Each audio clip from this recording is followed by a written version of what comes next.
संख्या ही कमीत कमी 70,000 होती. बापरे.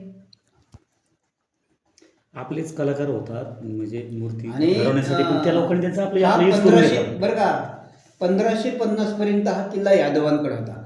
1550च्या नंतर अहमदनगरच्या निजामशहानी या किल्ल्यावर आक्रमण केलं आणि आक्रमण करून हा किल्ला ताब्यात घेतला. म्हणजे या ठिकाणची जी यादवांची सत्ता होती ती संपुष्टात आणली आणि या ठिकाणी निजामशाही आली. निजामशाहीच्या काळात जे शिवाजी महाराजांचे पंजोबा होते ना, बाबाजीराजे भोसले, यांच्याकडे हा किल्ला मोकास.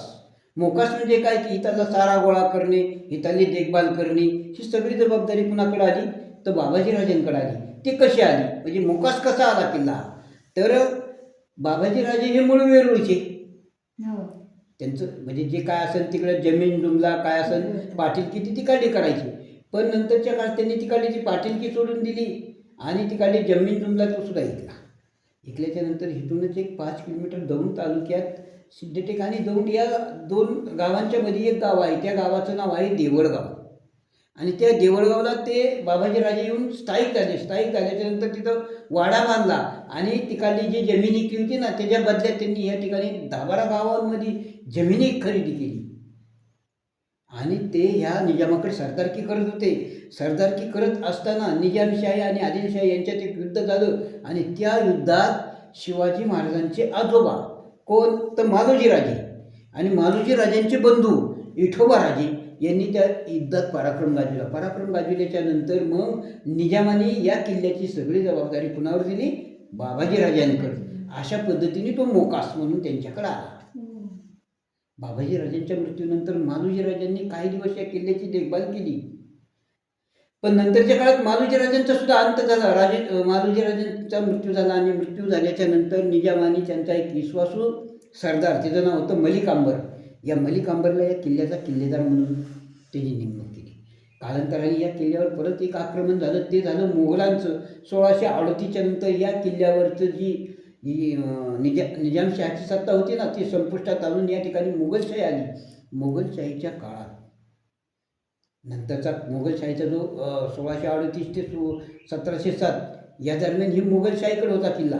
या दरम्यान जे दिल्लीच्या तख्तासाठी भांडणं झाली, कुणाची म्हणजे युद्ध झालं दिल्लीच्या तख्तासाठी, कुणाचं तर औरंगजेब आणि औरंगजेबाच्या भावाचं. औरंगजेबाने त्याच्या भावाला मारलं, बापाला कैद केलं आणि 29 मे 1658ला हा औरंगजेब दिल्लीच्या तख्तावर बसला. आणि दिल्लीच्या तख्तावर बसल्याच्या नंतर पेडगावसुद्धा त्यांच्याकडेच होतं ना मुघलशाहीकडं. म्हणून या ठिकाणी पेडगाव म्हणजे दक्षिण भारतातली मोगलांची राजधानी.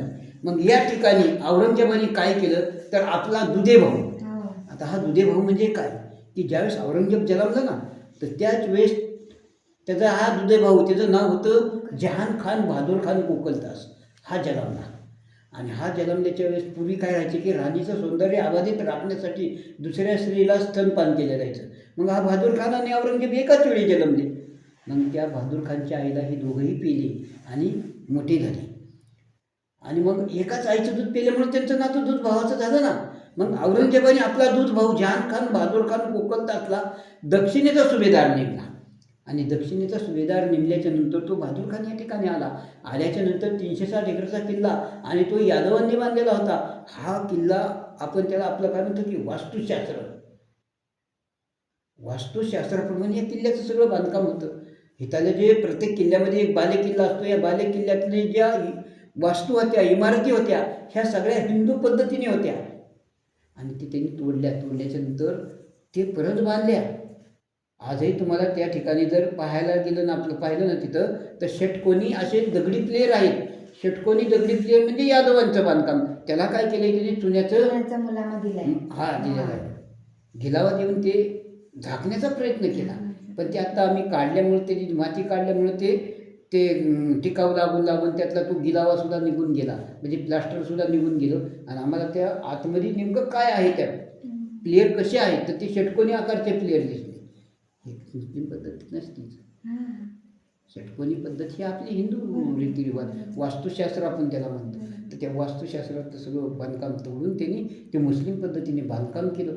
जो 360 एकराचा किल्ला होता तो सुद्धा जमीनदोस्त करून त्यांनी परत त्या ठिकाणी किल्ला बांधला. पण जो 360 एकरचा किल्ला होता एवढा मोठा किल्ला बांधणे त्याला शक्य नाही झालं. त्यांनी या किल्ल्याची बरीचशी मर्यादा कमी केली आणि हा किल्ला 110 एकरावरच बांधला.